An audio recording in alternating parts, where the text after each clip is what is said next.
was wondering what you thought about the notion that consciousness, for example, might be at the heart of everything, and rather than consciousness being within us, it perhaps us being a receptor that is tapping into that. The C word, consciousness. Yeah. I have no scientific explanation how we have consciousness, the subjectivity of consciousness. I don't think anyone does at this point in time, and it's not clear we ever would, or what would be an adequate explanation.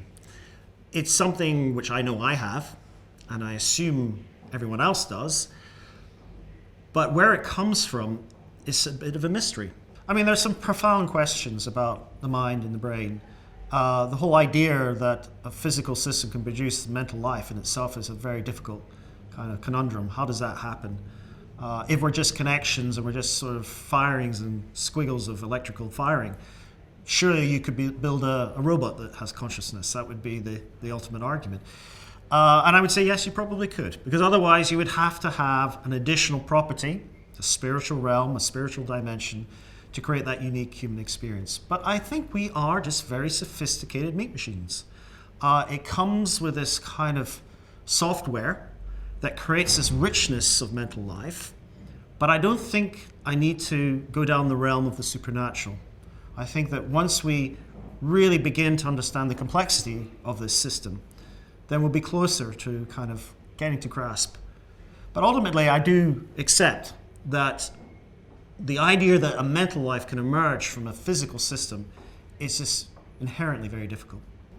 Now, you talk about the possibility there being a collective consciousness that we can tap into, like we're receivers. We are actually it, except that we're kind of a part of it, and yet somewhat thinking that we're separate from it. Yeah, I mean, I have no real perspective on that because I wouldn't even know how to grapple with it. It's so intangible that I would have a problem from a scientific perspective of addressing it.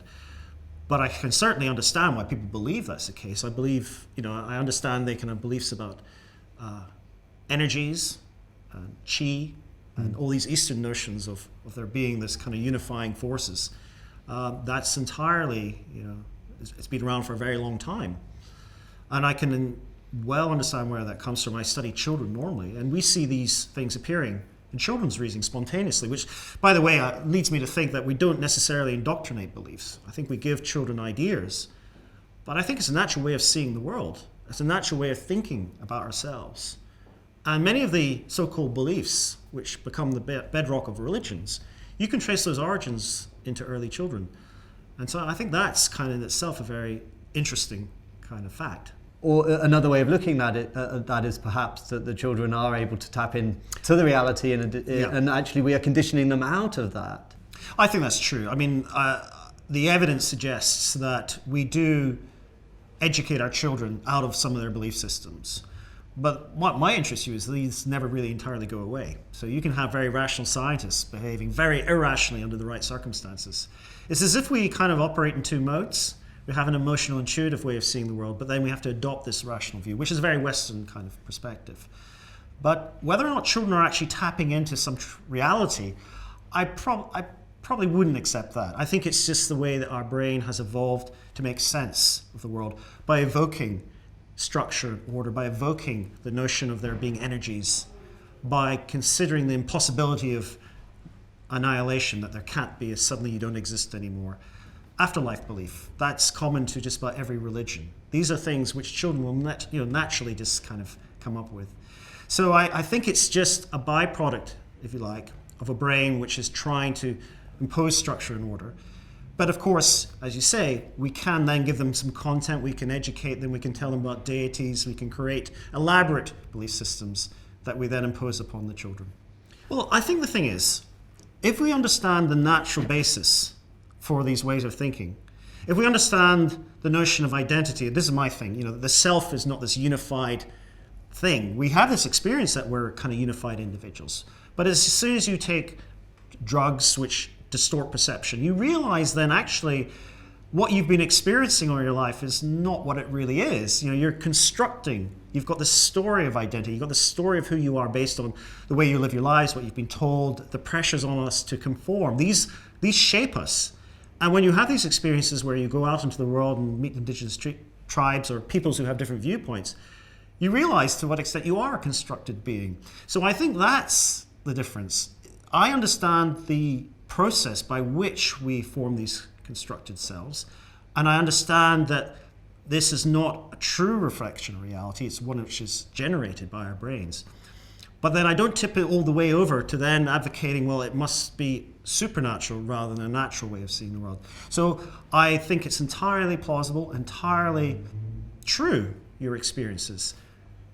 But I would argue that they're just natural ways of seeing the world. You don't need to have a supernatural explanation. Maybe you could tell me what you mean by the difference between natural and supernatural. What is the distinction?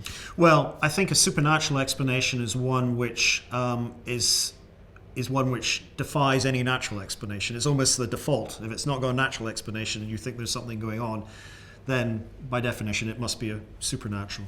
But as to why it's there, I've got this idea that we need the supernatural.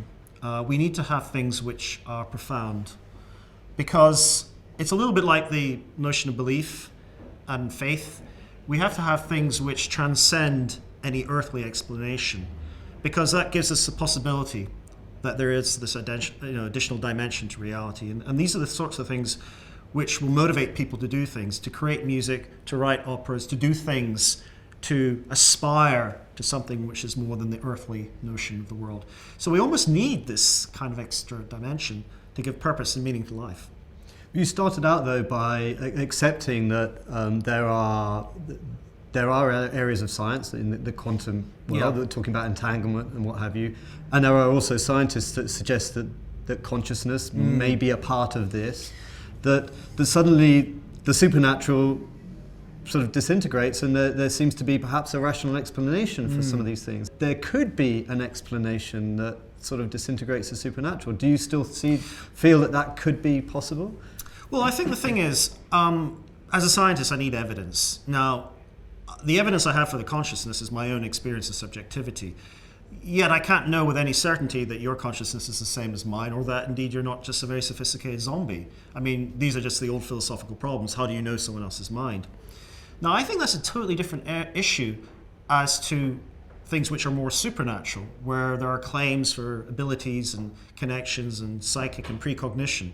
Those are the things which you can and should be able to accumulate evidence. And if you don't, then I would argue that they're apparent, they're not real. So I suppose there's a difference. It all comes down to what's your evidence. And yes. I think I have enough subjective evidence for consciousness to know that it's a phenomenon, although I'd be very pressed to describe what it was like not to be conscious, because it's almost like the default. Yeah. So I suppose that's where I'm coming from. For me, supernatural is really to do with all those explanations which appeal to entities or forces or energies or patterns which defy a natural explanation.